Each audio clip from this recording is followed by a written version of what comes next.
ವೀಕ್ಷಕರೇ, ಇದು ಇವತ್ತಿನ by two coffee with thriller Manju. ಮತ್ತೊಬ್ಬ ಹೊಸ ಅತಿಥಿಯೊಂದಿಗೆ ಮತ್ತೆ ಭೇಟಿಯಾಗೋಣ. ನಮಸ್ಕಾರ.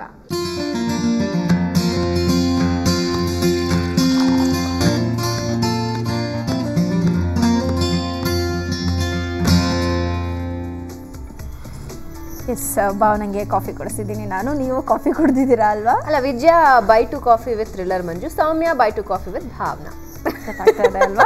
ಓಕೆ, ಎನಿವೇಸ್ ಪಾಪ ಭಾವನಾ ಆಗಿಂದ ಕಾಯ್ತಾ ಇದ್ರು ಲಾ ಪಾಯಿಂಟ್ ತಿಳ್ಕೋಬೇಕು ಅಂತ. ಓಕೆ, ಹಾಗಾದ್ರೆ ಬನ್ನಿ ಇವತ್ತು ಯಾವ ಕಾನೂನಿನ ಸರಳ ಸೂತ್ರದ ಬಗ್ಗೆ ಹೇಳ್ಕೊಡ್ತಾರೆ ಅಂತ ನೋಡೋಣ.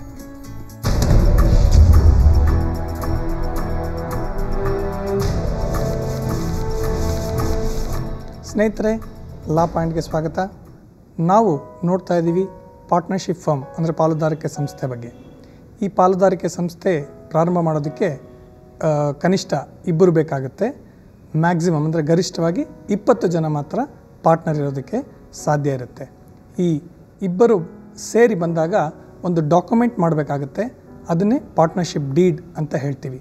ಆ ಪಾರ್ಟ್ನರ್ಶಿಪ್ ಡೀಡಲ್ಲಿ ಯಾವ ಹೆಸರಿನಲ್ಲಿ ಅವರು ವ್ಯಾಪಾರ ಮಾಡ್ತಾರೆ, ಯಾವ ರೀತಿಯ ವ್ಯಾಪಾರ ಮಾಡ್ತಾರೆ, ಹಾಗೂ ಪ್ರತಿಯೊಬ್ಬರ ಬಂಡವಾಳ ಎಷ್ಟಾಗ್ತಾ ಇದ್ದಾರೆ, ಹಾಗೂ ಪ್ರಾಫಿಟ್ ಆ್ಯಂಡ್ ಲಾಸ್ ಲಾಭ ನಷ್ಟನ ಹೇಗೆ ಅವ್ರು ಹಂಚ್ಕೋತಾರೆ, ಆಮೇಲೆ ಬ್ಯಾಂಕ್ ಅಕೌಂಟ್ಸ್ನೆಲ್ಲ ಯಾರು ಆಪ್ರೇಟ್ ಮಾಡ್ತಾರೆ, ಇನ್ನು ಇತ್ಯಾದಿ ಸಂಪೂರ್ಣ ವಿವರಗಳು ಅವರಿಬ್ಬರ ಮಧ್ಯೆ ಯಾವ ರೀತಿ ಒಪ್ಪಂದ ಇದೆ ಅದನ್ನು ನಾವು ಬರವಣಿಗೆ ರೂಪದಲ್ಲಿ ಡಾಕ್ಯುಮೆಂಟ್ ರೂಪದಲ್ಲಿ ಮಾಡ್ತೀವಿ.